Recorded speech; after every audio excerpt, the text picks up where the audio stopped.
NRI की असलियत part 3। Anjali और राहुल अब रोज मिलने लगे। दोनों एक साथ खुश रहने लगे। अंजलि की माँ को भी अब अच्छा लगने लगा था। अपने बेटी को फिर से जीने की चाहत होने लगी थी। यह देखकर अंजलि की माँ को भी अच्छा लगने लगा था। एक दिन, अंजलि, मुझे तुमसे कुछ कहना था। हाँ हाँ, बोलो ना राहुल। बात यह है कि मैं तुमसे बहुत प्यार करता हूँ और शादी भी करना चाहता हूँ। मुझे बचपन से तुम पसंद हो, पर कभी कुछ कहा नहीं। मैं सच में तुम्हें बहुत खुश रखूंगा और तुम्हारा ख्याल भी रखूंगा। राहुल, मैंने कभी ऐसा सोचा नहीं था कि तुम मेरी हालत का ऐसा फायदा उठाओगे। तुम इतनी गिरी हुई हरकत कैसे कर सकते हो राहुल? मैंने तुम्हें एक अच्छा और सच्चा दोस्त माना था, पर तुम भी ऐसे निकलोगे मुझे पता नहीं था। छी। मुझे माफ करना अगर तुम्हें इतना बुरा लगा हो तो, पर मैं तुम्हें सच में कह रहा हूँ कि तुम्हारा अमन के साथ रिश्ता टूटा है और मैं तुम्हारी इसी हालत का फायदा उठा रहा हूँ। तो ऐसा नहीं है अंजलि, बल्कि मैं तुमको तब से पसंद करता हूँ जब हम 5th क्लास में थे। एक ही बेंच पर बैठते थे। तुम मेरे लिए मेरी पसंद का टिफिन लाती थी और मैं तुम्हारे लिए। वैसे तुम्हें बताने की बहुत बार कोशिश की, पर कभी बता नहीं पाया। हाँ। तुम्हें याद है, मैं तुम्हें रोज रात सोने से पहले देखना चाहता था, इसलिए माँ और पापा से डांट खा के खिड़की में से मिलने आता था, सिर्फ तुम्हें देखने के लिए। पर तुम कभी समझ ही नहीं पाई। अंजलि, आज भी तुम्हारी याद आती है हर पल, इसलिए मैंने मेरे बेडरूम में हर जगह तुम्हारी तस्वीर लगा के रखी है। और तुम मुझे ये बोल रही हो कि मैं तुम्हारा फायदा उठा रहा हूँ? नहीं अंजलि, नहीं। राहुल, मुझे नहीं पता था कि तुम मुझसे इतना प्यार करते हो। मुझे भी तुमसे कुछ कहना है। मैं भी तुमसे बहुत प्यार करती थी, पर बोल नहीं पाई, क्योंकि अगर तुमने मुझे रिजेक्ट किया तो अपना सबसे प्यारा दोस्त खो बैठूंगी। पर छोड़ो, वो सब कल की बातें हैं। राहुल, अब मैं बहुत आगे बढ़ गई हूँ। मुझे प्यार और शादी इन सब चीज़ों में नहीं पड़ना। कोई इंटरेस्ट ही नहीं रहा मुझे इसमें। मुझे माफ़ कर देना राहुल, इन चीज़ों के लिए बहुत देर हो चुकी है। मैं इन बातों में अब पढ़ना ही नहीं चाहती और फंसना भी नहीं चाहती। मैं अपनी लाइफ खुल के जीना चाहती हूँ। ठीक है अंजलि, जैसा तुम ठीक समझो, पर मुझे जो कहना था वो मैंने कह दिया। आगे तुम्हारी मर्जी, मैं फोर्स नहीं करूँगा। और हाँ अंजलि, मेरी बातों का बुरा मत मानना। हम हमेशा अच्छे दोस्त रहेंगे, ठीक है? ठीक है राहुल। दोनों अपने अपने घर जाते हैं और सोचने लगते हैं। क्या हुआ बेटी, कुछ हुआ है क्या? नहीं माँ, कुछ नहीं। कुछ तो बात जरूर है, बताओ ना मुझे, तुझे मेरी कसम। माँ, आप भी ना। राहुल के बारे में अंजलि उसकी माँ को सब बता देती है। क्या?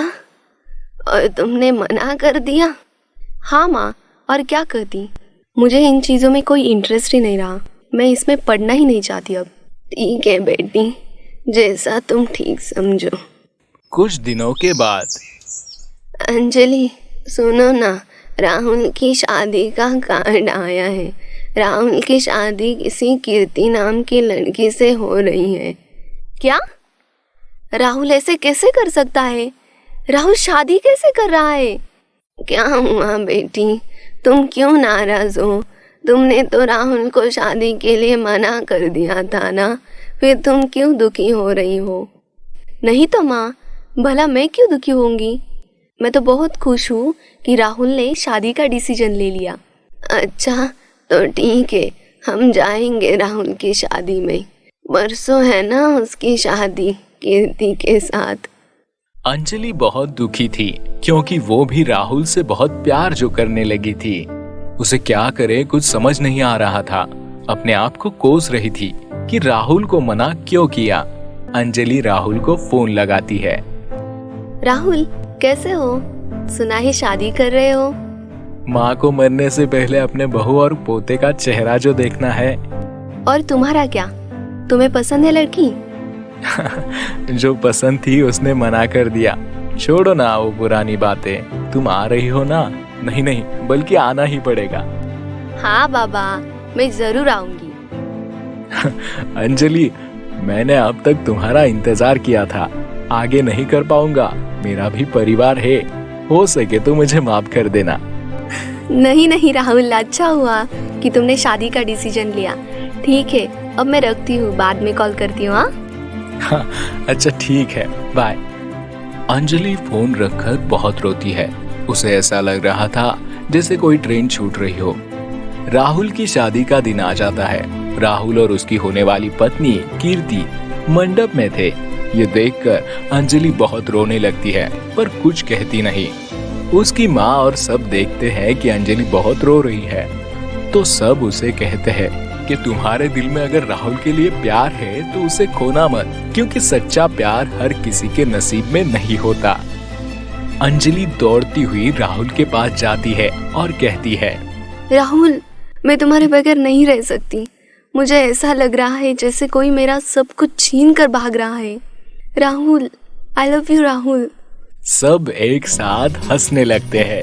ये देखकर अंजलि शॉक हो जाती है कि मैं इतनी इमोशनल होकर बोल रही हूँ और ये सब हंस क्यों रहे हैं। तभी अंजलि की माँ कहती है, बेटा अंजलि, राहुल की शादी का कार्ड तूने पढ़ा भी क्या? उस पर क्या लिखा था? नहीं माँ, मैंने तो नहीं देखा और पढ़ा भी नहीं। अरे पगली, उस पर लिखा था राहुल वेड्स अंजलि, कीर्ति नहीं। इसका मतलब ये सब ड्रामा था? आप सब नाटक कर रहे थे ना? हाँ, तो मैं तुम्हारे सिवा किसी से भी शादी कर सकता हूँ। शादी तो बहुत दूर की बात है, मैं तो दोस्ती भी नहीं कर सकता। ओह राहुल। राहुल और अंजलि की शादी हो जाती है और वो दोनों खुशी खुशी अपना जीवन बिताने लगते हैं। अगर आपको हमारी कहानी पसंद आई हो तो कहानी शेयर करना और चैनल को सब्सक्राइब करना न भूलें। और हाँ, आगे आपको ऐसे ही मजेदार और इंटरेस्टिंग कहानी देखनी हो तो बेल आइकॉन दबाना मत भूलिए। धन्यवाद।